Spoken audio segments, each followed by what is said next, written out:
Alors maintenant qu'on a vu cette navbar, très bien, on va voir useReducer qui est une alternative à useState pour utiliser du state avec des composants.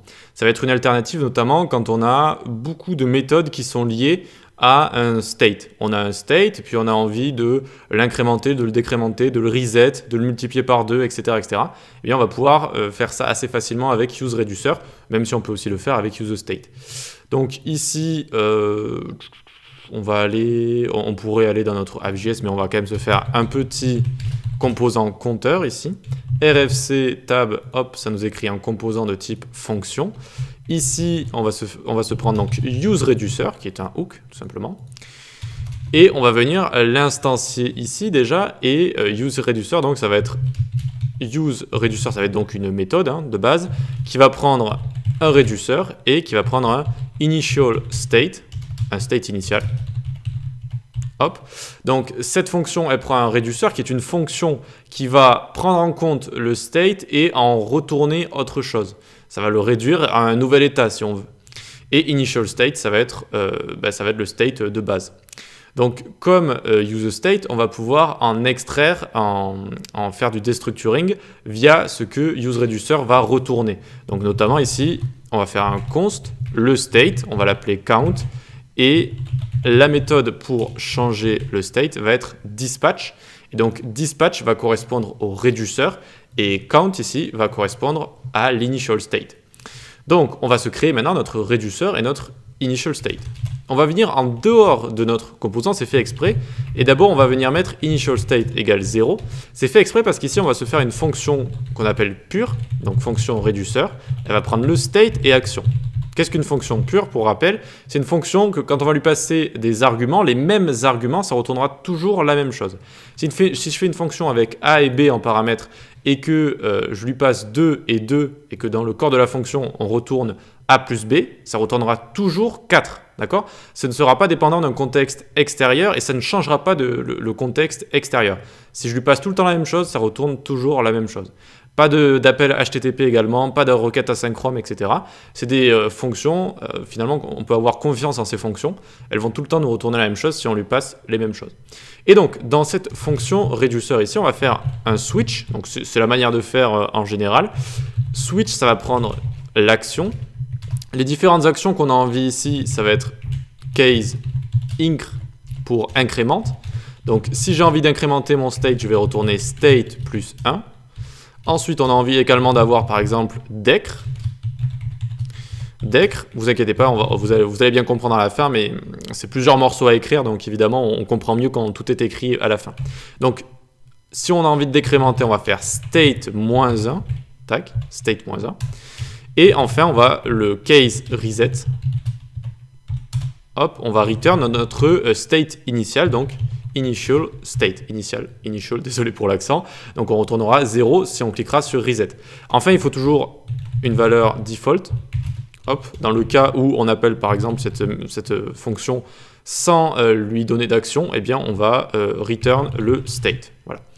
Très bien, donc on a notre reducer ici qu'on va appeler avec dispatch. Donc le reducer ici, ça va retourner la méthode dispatch qui permettra de l'appeler.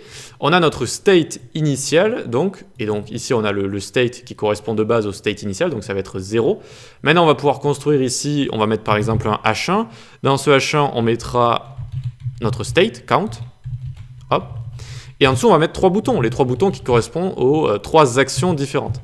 Donc ici, on va mettre onClick est égal. Là, on a envie de lier notre dispatch avec notre bouton ici. Donc on fait une fonction anonyme ici, dispatch. Donc on fait une fonction anonyme pour le lier parce que cette fonction, du coup, elle a le même contexte ici que notre state et notamment dispatch qu'on a ici.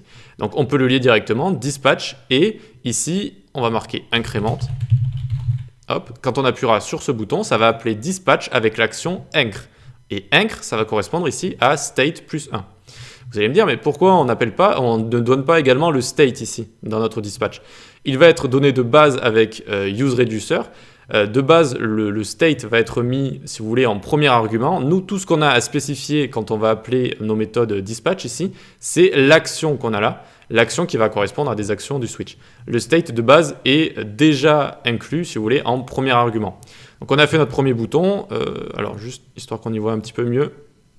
Tac, tac. On fait Maj Alt flèche du bas, 2 fois.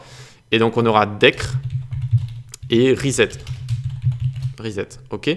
Alors c'est une convention d'écrire en majuscule pour bien voir nos actions, mais vous pouvez faire un petit peu comme vous voulez, tant que ça correspond évidemment.